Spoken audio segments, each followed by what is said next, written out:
Welcome to Suman TV. ఈరోజు రాజానగరం నియోజకవర్గం కోరుకొండ మండలం దోసకేజపల్లి గ్రామంలో మనం ఉన్నాము. ఈరోజు మరి కోరుకొండ మండలం జెడ్పీటీసీ కర్రీ నాగేశ్వరరావు గారి దగ్గర మనం ఉన్నాం. వారి మాటల్లో మరి జగ్గంపూడి రాజానగరం శాసనసభ్యులుగా ఎన్నికైన తర్వాత రాజానగరం నియోజకవర్గం కోరుకొండ మండలం దోసకేజపల్లి గ్రామంలో ఎంత అభివృద్ధి జరిగింది అనే విషయంపై వారి మాటల్లో తెలుసుకుందాం. అదేవిధంగా గత ఎన్నికల్లో వచ్చిన మెజార్టీ మీద రేపు రాబోయే ఎన్నికల్లో ఎంత మెజార్టీ ఊహిస్తున్నారనే విషయం కూడా మరి జడ్పీటీసీ గారి మాటల్లో తెలుసుకుందాం. వస్తుంది మరి రాజానగరం నియోజకవర్గం శాసనసభ్యులుగా జగ్గంపూడి రాజా గారు ఉన్న తర్వాత 4.5 సంవత్సరాలు పూర్తయిన సందర్భంలో మీ గ్రామానికి ఎంత అభివృద్ధి జరిగింది? గత ప్రభుత్వంతో పోలిస్తే రాజాగారు వచ్చాక అత్యధిక అభివృద్ధి అంటూ జరిగింది. గత గవర్నమెంట్లో ఉన్నప్పుడు కేవలం ఊర్లో 10 రోడ్లు 10 డ్రైన్లు వేయడం జరిగింది. ఇప్పుడు రాజాగారు వచ్చిన తర్వాత కొన్ని కోట్ల రూపాయలతో అభివృద్ధి జరుగుతుంది. మా ఊర్లో ఏ డ్రైన్ ఎక్కడుందో వెతుక్కొని వేయవలసి వస్తుంది. అందులోనూ మన డ్రైన్లకి ప్రత్యేకించి మా ఊర్లోనూ 2,50,00,000 రూపాయలు ఓన్లీ డ్రైన్లకి ఉపయోగించడం జరిగింది. రాజాగారి ఇచ్చిన నిధులతోటి జీజీఎంపేటి, జడ్పీ గ్రాంట్ ఏంటి, అలాగే ఇంతకుముందు వచ్చిన ఎంజీఆర్ఎస్ నిధులతోటి 2,70,00,000 దాకా దానికి వెచ్చించడం జరిగింది. అదేవిధంగా రోడ్ల విషయంలో కూడా 1,50,00,000 దాకా రోడ్లు వేయడం జరిగింది. అవి కాకుండా సచివాలయాలు 80,00,000 రూపాయలతో వెచ్చించి 2 సచివాలయాలు కట్టడం జరిగింది. హెల్త్ క్లినిక్లు సుమారు 44,00,000 రూపాయలు విలువ చేసే రెండు హెల్త్ క్లినిక్లు కట్టడం జరిగింది. అలాగే 46,00,000 రూపాయలు విలువ చేసే ఆర్బికేలు 2 కట్టడం జరిగింది. అలాగే సుమారు 32,00,000 దగ్గర విలువ చేసే మనకి పాల కేంద్రాలు కట్టడం జరిగింది. అలాగే అనేక రకాల మన ఊర్లో అభివృద్ధి అంటూ జరిగింది. సుమారు 7 కోట్ల రూపాయల దగ్గర మా ఊర్లో కేవలం రోడ్లు, డ్రైన్లు, ఈ బిల్డింగ్లకే జరిగింది. అదే కాకుండా నాడు నేడులో సుమారు 2 కోట్ల రూపాయలు పైసలకు నాడు నేడుగా ఉందంటే సుమారు 10 కోట్ల రూపాయల దగ్గర ఇంకా చిల్లర ఉన్నవి. అవి వాటితో పోలిస్తే 10 కోట్ల రూపాయలు మా ఊరికి అభివృద్ధి నిమిత్తమే ఇలా జరిగింది. సంక్షేమ పథకాలు ఇలా కాకుండా జరిగిన విషయాలు. సరే, మీ గ్రామానికి నూతన పెన్షన్లు ఎన్ని వచ్చినాయండి? అసలు పెన్షన్ మీ ప్రభుత్వం వచ్చిన తర్వాత పెన్షన్దారులు, కొత్త పెన్షన్దారులు ఎంతమంది వచ్చారు? గతంలో రాజశేఖర రెడ్డి గారు ముందు అయితే 70 పెన్షన్లు ఉండేవి మా ఊర్లోనూ.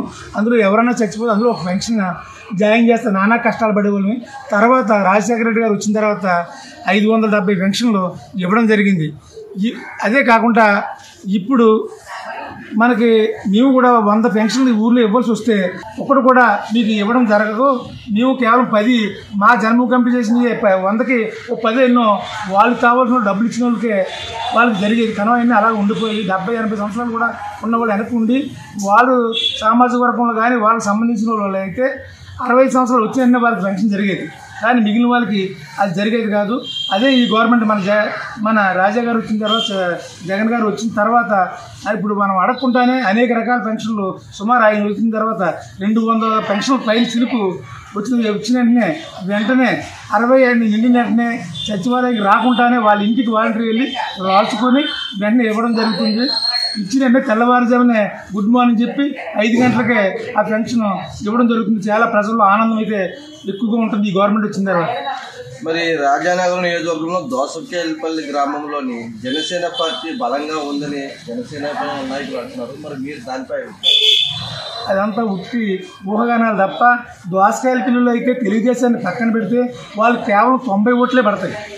కేవలం ఇప్పుడు తెలుగుదేశం వెంటెట్టుకొని కూడా వస్త్రంలో దగ్గర చాలా దూరంలోనే ఆగుతారు. అయినప్పుడు కూడా ఇది నేను ఉన్నాను అనిపించుకుంటారు తప్ప వాళ్ళు ఎట్టుబడిలో 90 ఓట్లు పడ్డాయి. కేవలం తెలుగుదేశం వచ్చిన తెలుగుదేశం ఓట్లతో దగ్గరికి వస్తారు కానీ దానికి కూడా చేపులు కనపడవు. అదేవిధంగా కోరుకొండ మండలంలోనే గత రాజానగరం శాసనసభ్యులు జగ్గంపూడి రాజా గారు కూర్చున్న మెజార్టీ కన్నా జనసేన పార్టీకి మెజార్టీ ఎక్కువ వస్తుందని చాలామంది అంటున్నారు. దానిపై మీ అభిప్రాయం? వాళ్ళు కేవలం మిమ్మల్ని అనకూడదు కానీ మా పార్టీ మిత్రుల్ని అడ్డు పెట్టుకొని అందుచేత ప్రజల్లో అయితే వాళ్ళు ఏమాత్రం లేరు. కేవలం రాజా గారు ఇంట్లో కూర్చుంటే 50,000 మెజార్టీ వస్తుంది. రాజా గారు గట్టిగా కూర్చొని ప్రజల్లోకి వెళ్తే ఎంత వస్తుందో మాకే అర్థం కాకుండా అంత మెజార్టీ వస్తుంది. అదే అధికార పార్టీ వాళ్ళు 50,000 అంటున్నారు, జనసేన పార్టీ వాళ్ళు 50,000 అన్నారు. అసలు ఓటింగ్ అంతా ఎంత ఉంటుంది? ఓటింగ్ అయితే 2 లక్షల ఓటింగ్ ఉంటారు. కానీ అది పడేది 70-80 ఉండడమే గొప్ప, అందుకని ఎక్కువ పడదు. అందువల్ల మెజార్టీ ఎంత వస్తుందనేది మాకు అర్థం కాకుండా ఎక్కువ మెజార్టీతో ఎంత చెప్పాలో అర్థం కాకుండా అంటే మినిమం ఎంతో కొంత మీకు చెప్పాలి, తగ్గించి 50,000 చెప్తున్నాం. అంటే ఇంకా ఎక్కువ ఊహించుతున్నారా మెజార్టీ వస్తుందని? ఎక్కువగా ఊహిస్తున్నాం. సుమారు ఎందుకు ఎన్నో ఊర్లు ఎందుకు మా ఊరే పోయి చూసుకోండి, ఇక్కడ గతంలోనూ అంటే ఆ 1000లోనే 500 వచ్చింది, కానీ ఇప్పుడు 1000 దాటి వస్తుంది. కారణం అంటే తెలుగుదేశానికి ఇస్తే దెబ్బకి మన 500 తెచ్చుకుంటామేమో, కానీ జనసేన ఇవ్వడం వల్ల మేము తిరగకపోయినా 1000 ఓట్ల మెజార్టీ పైన తెస్తామని మా గాఢ విశ్వాసంతో ఉన్నాం. అదేవిధంగా మరి కొన్ని ఈ మండలంలో కోరుకొండ మండలంలోనే వైఎస్ఆర్ పార్టీలోనే కొంతమంది అభిప్రాయాలు సరిగ్గా లేకుండా కొంతమంది దూరంగా ఉంటున్నారని కొంతమంది ఊహాగానాలు తెలియజేస్తారు. దాంట్లో మీరు అసలు ప్రైవేట్ బయట వాళ్ళు అలా ఊహించుకున్నారు తప్పండి, అటువంటి ఏమీ లేవు. మొన్ననే మన జగన్ గారు మీటింగ్ పెడితే అసలు వద్దు అని 2 బస్సులు వేసాం మీ ఊరికంటే బాబు మీ వద్దు అని బస్సులు పట్టకుండా ఎవరికి వాళ్ళే కార్యకర్తలే స్వయంగా తన సొంత డబ్బులతో ఏ రూపాయి తీసుకోకుండా సొంత డబ్బులతో అక్కడికి వెళ్ళారు. మీరే చూస్తుంటారు ఆ జనాన్ని, కొన్ని లక్షల జనం అక్కడ ఆయన ఒక పిలుపు మేరకు కొన్ని లక్షల జనం వెళ్ళారంటే దాని అర్థం కోరుకొండ మండలమే కాదు, ఏమో ఏ గ్రామం ఉన్నా సరే ఎవరు ఆకుండా మేము వస్తామని మాకు ఇంకో బస్సు పంపండి, మా ఇంకో బస్సు పంపండి రాజా గారిని ఏపీ తినేశారు. అయినా సరే ఉన్న బస్సులు అడ్జస్ట్ చేయను, బస్సులు పంపలేము, ఎలా కొందనే కార్యకర్తలు నిక్కర్చుకున్న పంపండి, మిగిలిన ఆగమనండి అని ఆయన రిక్వెస్ట్ చేశాడు. లేకపోతే బస్సులు ఒక ఊరు 4-5 బస్సులు వెళ్ళాలి కదండి. మరి జడ్పీటీసీ గారి మాటలో వచ్చే ఎన్నికల్లో రాజానగరం నియోజకవర్గంలో శాసనసభ్యులు జగ్గంపూడి రాజా గారికి వాళ్ళందరూ జనం అనుకున్న 50,000 కాదు దానికి మించి మెజార్టీ వస్తుందని మరి మన కర్రీ నాగేశ్వర గారు జడ్పీటీసీ గారి మాటలో విన్నాము. సుమన్ టీవీతో రాంబాబు.